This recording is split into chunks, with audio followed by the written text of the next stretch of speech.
दोस्तों आज की वीडियो में मैं आपको बताऊंगा कि फ़ाल्स प्रेगनेंसी डॉग्स में कैसे होती है, इसके साइंस और सिम्टम्स क्या होते हैं और इसका ट्रीटमेंट क्या होता है। जब आपकी डॉग प्रेग्नेंट नहीं होती लेकिन वो साइंस और सिम्टम्स ऐसे शो करती है जिससे लगे कि वो प्रेग्नेंट है, जैसा कि मदरिंग बिहेवियर और नर्सिंग, यानी मदर बिहेवियर, जैसे कि माँ का बिहेवियर होता है अपने बच्चों के लिए। ये कंडीशंस फैंटम प्रेगनेंसी या सूडो प्रेगनेंसी भी कहलाती है। फॉल्स प्रेगनेंसी कब डॉग्स के अंदर हो सकती है?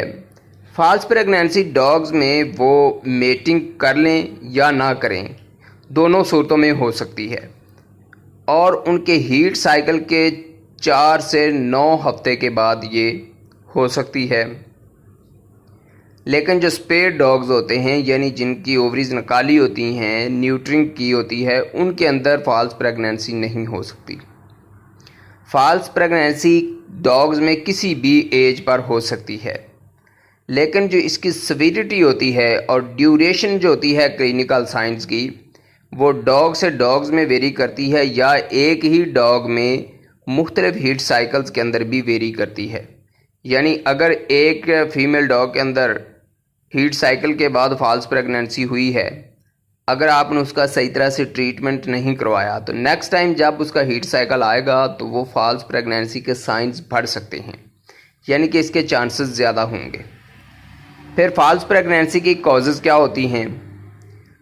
फॉल्स प्रेगनेंसी की एग्जैक्ट वजह तो मालूम नहीं है, लेकिन जो फीमेल डॉग की ओवरीज होती हैं वो ऐसे हार्मोन्स पैदा करना शुरू कर देती हैं जिसकी वजह से यूट्रस का साइज़ बढ़ना शुरू हो जाता है। क्योंकि यूट्रस के अंदर पपीज़ बनते हैं, पपीज़ का साइज़ बनता है।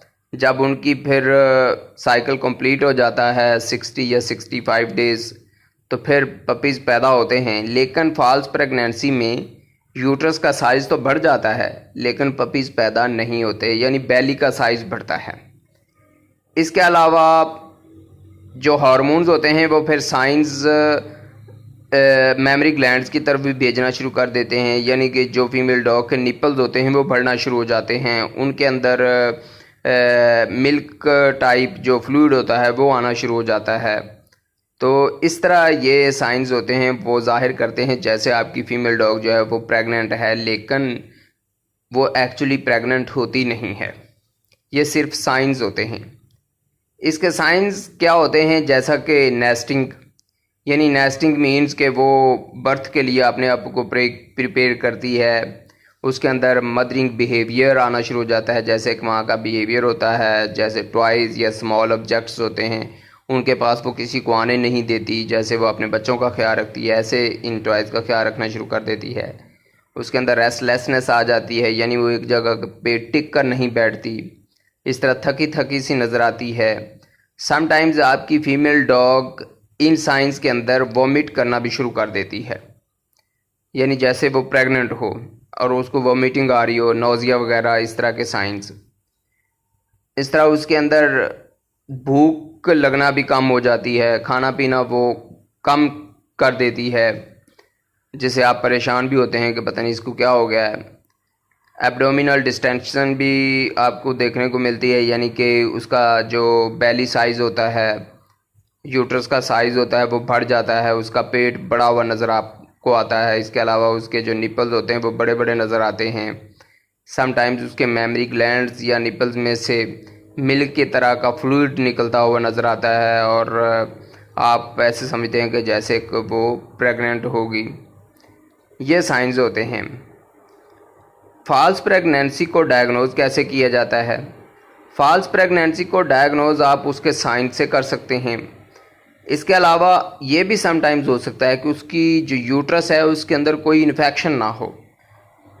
उसको जानने के लिए आप पायोमेट्रा जो होता है, यानी कि उसके अंदर से फ्लूइड लें यूट्रस में से और उसका डायग्नोज करवाएं, उसका टेस्ट करवाएं, तो हो सकता है कि उसके अंदर कोई इन्फेक्शन ना हो। इसके अलावा आप अल्ट्रासाउंड भी करवा सकते हैं, यानी प्रेगनेंसी जब उसकी ये शुरू होती है साइंस, उसके 28 दिन के बाद आप उसका अल्ट्रासाउंड करवाएंगे तो आपको अच्छे रिज़ल्ट मिलेंगे।